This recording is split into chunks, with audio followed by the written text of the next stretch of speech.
I'm Maynard, and today we've got a warrant of arrest for a prominent ZANU PF youth leader who was often touted as the next big thing in the party.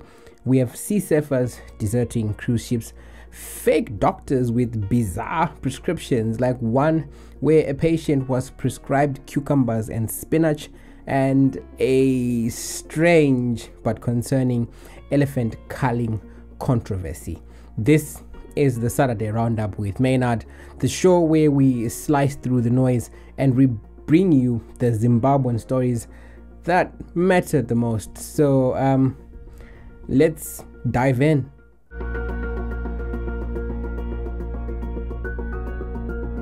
First up, it's anchors up for Zimbabwean cruise ship staff. Princess Cruises has just suspended shore leave for all Zimbabwean crew members in Canadian ports. Why? Because too many of them are jumping ship literally and disappearing once they hit Canadian soil. So basically, when they're moving with these cruise ships, when they get to Canada and they leave the ship, they never come back, claim asylum or something of the sort.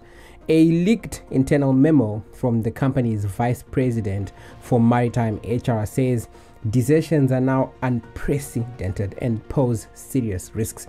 This means that even the most hard-working, contract-abiding Zimbabwean crew members won't be allowed off the ship, thanks to a few who chose to vanish into the maple leaf mist. The cruise line says it will now disembark Zimbabwean workers at non-Canadian ports when contracts end. But the bigger question is, what's driving so many Zimbabweans to flee mid-voyage, and how long until several other countries follow Canada's lead?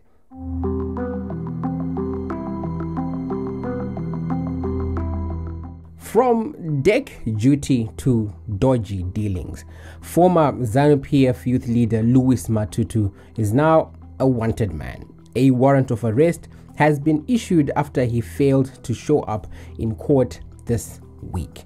Matutu is facing fraud charges involving about $150,000 and allegations that he and 4 others forged company documents to steal shares from Shisib Investments.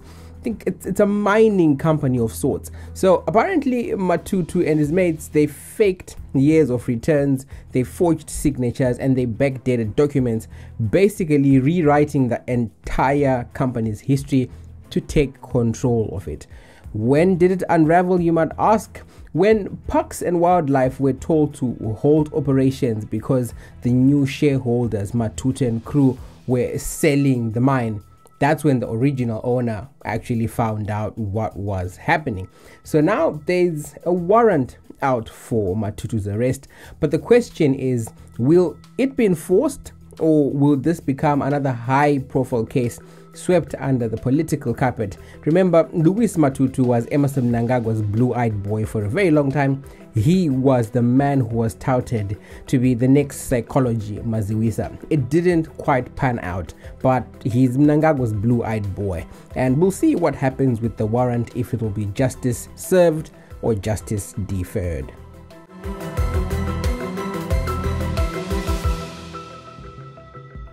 Next, from fraud in business to fraud in the hospital, a 29-year-old Bulawayo man, Taurai Prosper Vanuvawone, is headed to prison for impersonating a doctor at Mpilo Central Hospital.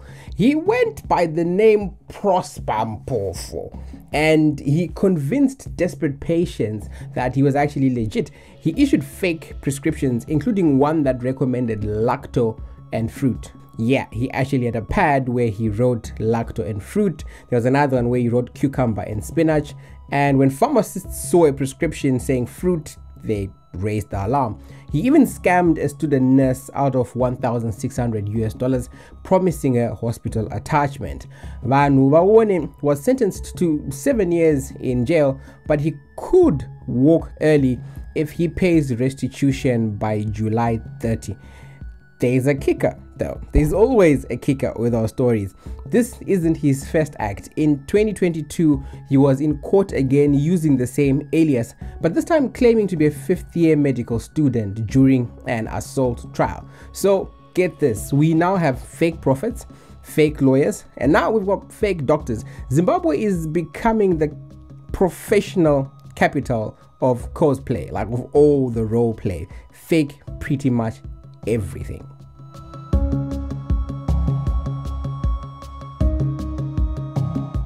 Let's talk about real people behind bars and the dire conditions at Harare Remand Prison.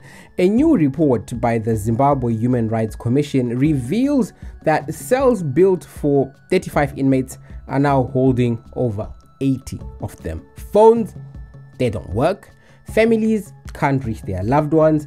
And students in custody like journalist Blessed Mhlanga and a 22-year-old economics student, they were barred from writing exams. It's pretty shameful.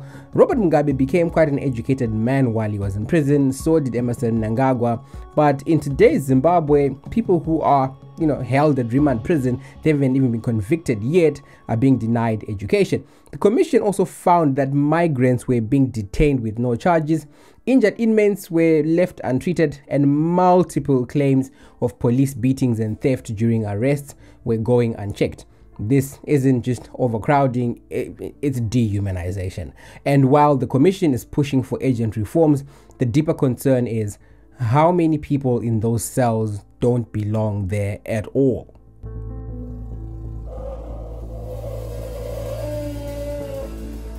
In the wild, a controversial story is unfolding. Zimbabwe will cull at least 50 elephants at Save Valley Conservancy.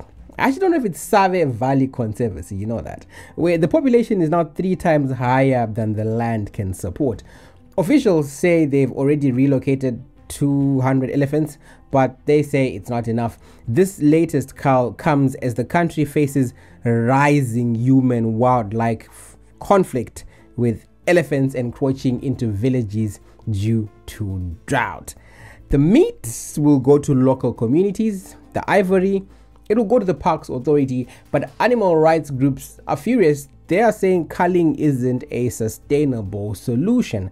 So what's the answer? Relocating the elephants is expensive. Contraception for elephants to stop them breeding, it's very complicated. Letting them starve or trample on people's crops is unthinkable. It's a no-win situation.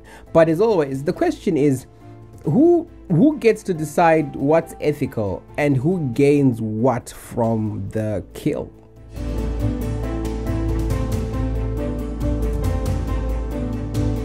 And just a quick update on the few stories we've covered in detail this week. It's been very eventful. There's the Mike Mupinga pitbull attack case.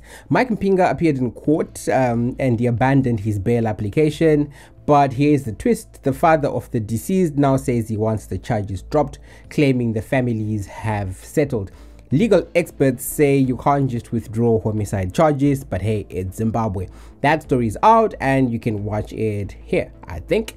There's also the second issue, which is the one of the $162 million contract at Harare City Council given to Delish Ngwaya, and us unearthing that Delish Ngwaya is in business with Emerson Mnangagwa's son Sean. You can also watch that investigation here. We didn't really include them in the roundup because we've covered them quite exhaustingly. One kind of wanted to give you new stories. So those stories, they are here on Dug Up, all from this week on this very platform. Have a watch.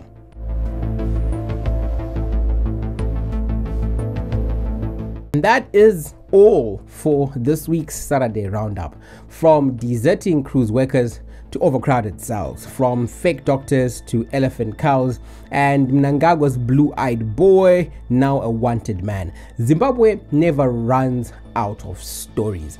I'm Maynard, and remember, if they bury it, we'll dig it up. See you next Saturday. Cheers.